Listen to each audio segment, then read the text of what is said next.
Hi, let's just chat. Sometimes you're strong, sometimes you're weak. Sometimes you're happy, or maybe you're sad, you're angry, you're longing and yearning for this or for that, you're grateful. Whatever it is, let's not get so identified with it that we think that's who we are. All these things are just passing. And that's one of the reasons, even in the body's weakness, I'm not too shy to come before you because, hello, I'm not that. This is a manifestation. It's not exactly like a marionette or a puppet I'm using. It's not that. I don't know what it is, but anyway, just not to get too identified with it. And not to think these things are too important. Come on, wait a while. It'll pass. Whatever it is, it doesn't matter. It'll pass. Okay? So, um, I wanted to share something with you about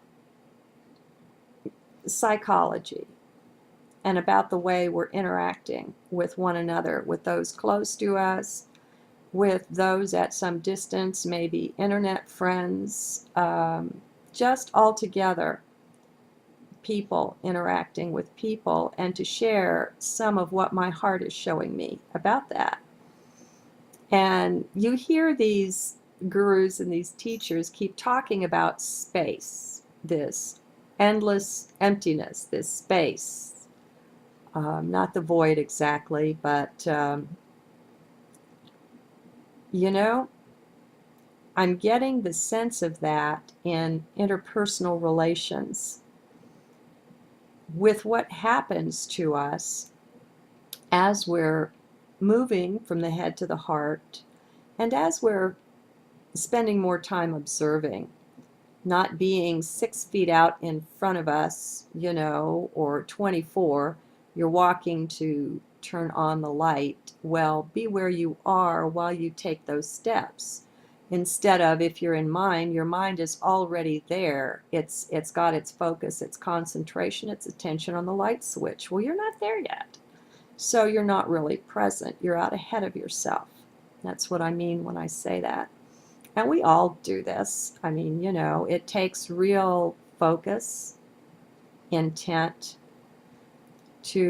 and observing to develop this presence, this awareness of the self. As we disidentify from the physical and the mental self, we get more spacious. We're not so strictly limited in the boundaries of who and what we think we are.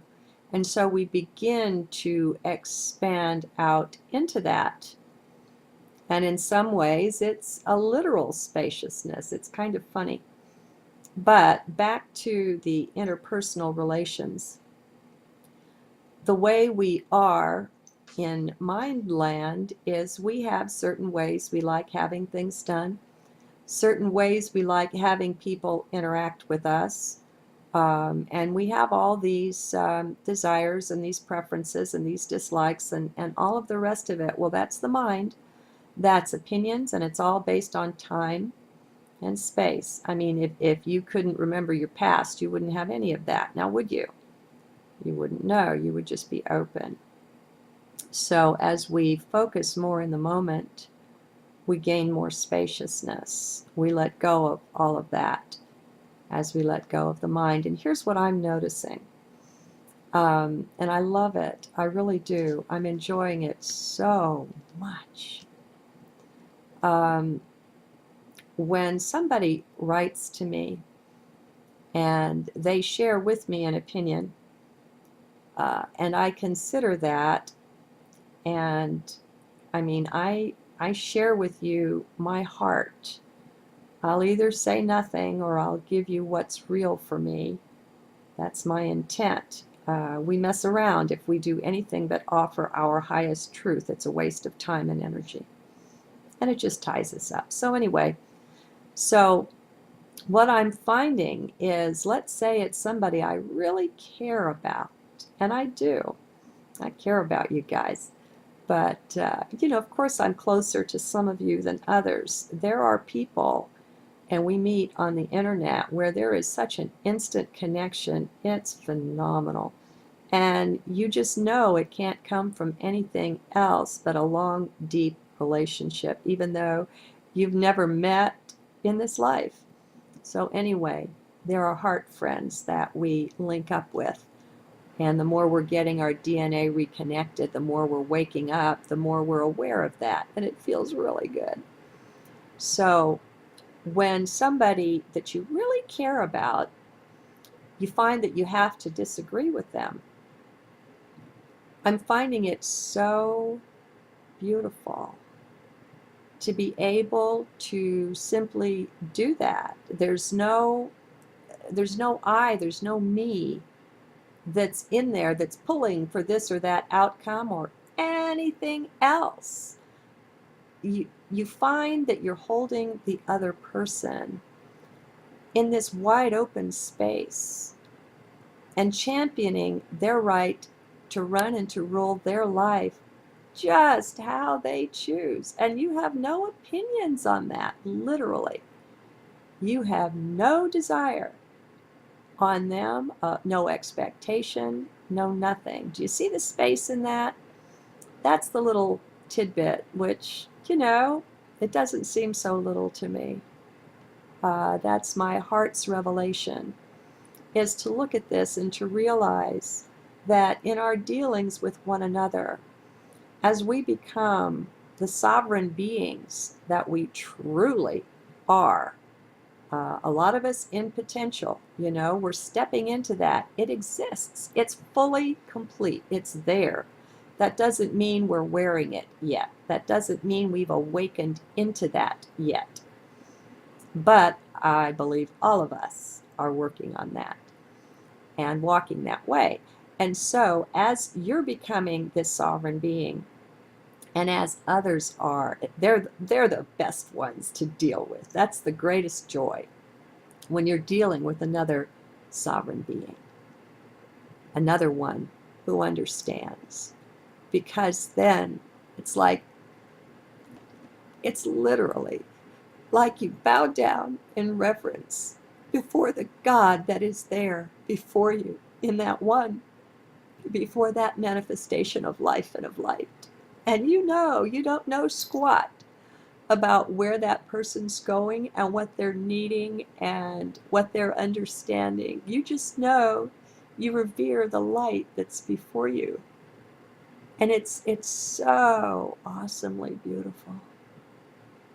I'm afraid I'm going to go off on you here and not be able to come back. So we're seeing each other with eyes of heart. Enjoy your heart freedom and your heart friendships and your interactions with people in the know, shall we say, with the rest of us who are waking up. Because when we're interacting with others who know not this path and this way of being, how do they say you have to, temper the wind for the shorn lamb? You can't be quite as direct. You have to shield them a little bit from the bright light that you are. And so I'll close with this. People wonder about hierarchy and the levels of beings that exist, and why don't the greatest ones come down and clean up the mess here and all of that. Well, just one more perspective on that is that, I've been writing about taking out the trash, facing our crap, cleaning up our mess, our own self-creation that we wear around as part of our consciousness. All this, it's like a shitstorm, okay? And when looked at through eyes of heart, it's really a beautiful thing. And go to my other journals for that. I'm not going to explain it here.